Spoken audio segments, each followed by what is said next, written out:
Leo ilikuwa siku ya uamuzi mdogo. Badala ya kuwepo maombi ya kesi za uchaguzi za wabunge wa Bunge la Jamhuri ya Muungano wa Tanzania kwa majimbo ya Zanzibar hasa Unguja, na sisi tulifaili hiyo petition, lakini baada ya kufaili petition tulifaili maombi pia ya kuomba exemption ya security kwa sababu mashauri haya unapofaili unatakiwa uweke security for cost. Lakini sheria inaruhusu kuomba exemption ya security. Kwa hiyo tumeleta maombi haya wakati tumeyafaili, wenzetu wa upande wa Jamhuri kwa maana ya ofisi ya mwanasheria mkuu pamoja na tume wakaleta pingamizi la kisheria la awali hasa kikatiba kusema kwamba Mahakama Kuu ya Zanzibar haina uwezo kikatiba kusikiliza shauri hizi au mashauri haya ya uchaguzi na maombi yanayotokana na mashauri ya uchaguzi, wakisema kwamba shauri ya namna hii na maombi yake yanatakiwa yasikilizwe kwenye Mahakama Kuu ya Jamhuri ya Muungano wa Tanzania. Lakini kimsingi ni Mahakama Kuu ya Bara.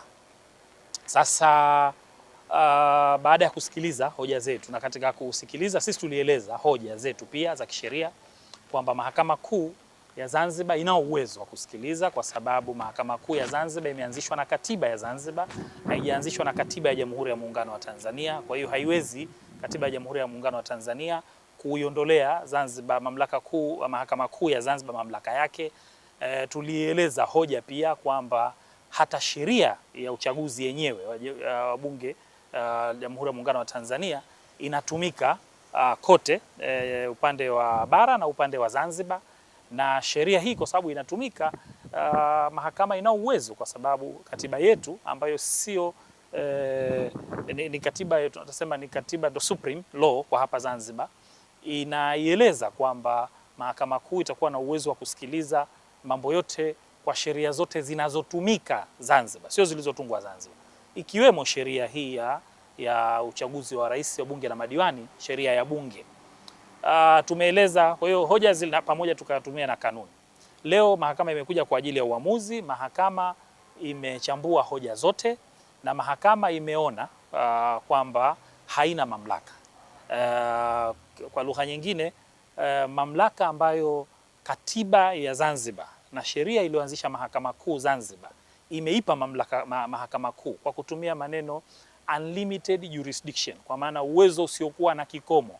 Leo tumeambiwa na Mahakama Kuu kwamba ile sio sawa, yani inayo kikomo cha mambo yake na sio kwamba haina kikomo, na kikomo chenyewe haitakiwi kusikiliza mashauri ya uchaguzi kwa sababu katiba ya Jamhuri ya Muungano inataka hivyo. Ndio kimsingi uamuzi. Mheshimiwa Jaji amejielekeza sana kwenye kifungu cha 83 moja cha katiba ya Jamhuri ya Muungano wa Tanzania. Ndio uamuzi wa mahakama ulivyokuwa. Kifungu cha 83 kinasema kwamba mashauri uamuzi kuhusu mtu kuwa mbunge au kama mtu halali wa mtu kuwa mbunge, basi mashauri hayo yatasikilizwa kwenye Mahakama ya Jamhuri ya Muungano wa Tanzania. Hoja yetu ni kwamba kwanza hakuna mahakama ya Jamhuri ya Muungano wa Tanzania kwa sababu jambo la Mahakama Kuu si jambo la muungano. Kwa hiyo ile ni Mahakama Kuu kimsingi ni ya upande wa pili wa Jamhuri ya bara, na hata territorial jurisdiction yake ni huko. Sasa kwa sababu mashauri ambayo yanatoka Zanzibar na mambo ambayo yamefanyika Zanzibar, territorial jurisdiction au uwezo wa kieneo kijiografia ni wa Mahakama Kuu ya Zanzibar, na ndio ilikuwa hoja yetu ambayo jaji ameitafsiri kwa kusema kwamba hapana, bado Mahakama Kuu ya Jamhuri ya Muungano wa Tanzania ina mamlaka hayo. Tuna option mbili.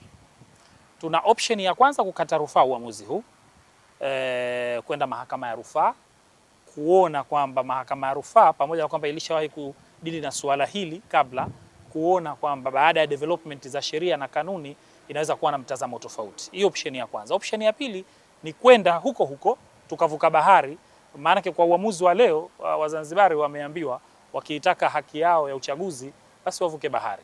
Kwa hiyo na sababu sisi tunapigania haki, tunayo options ya kuvuka bahari pia.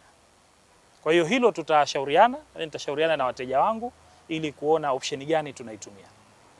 Sasa tukivuka tutaenda kuomba kule Mahakama Kuu extension of time kwa sababu tulikuja Mahakama Kuu Zanzibar, kwa sababu kanuni zenyewe za mashauri ya uchaguzi zinaitambua Mahakama Kuu Zanzibar, basi tutajua huko. Kwa hiyo sisi lakini tulikuwa reasonably, tulifungua ndani ya wakati na tulifata sheria inavyosema. Mahakama Kuu imeona tofauti, basi tutaenda kuomba muda ili tuweze kufaili tena mashauri haya katika Mahakama Kuu za Bara.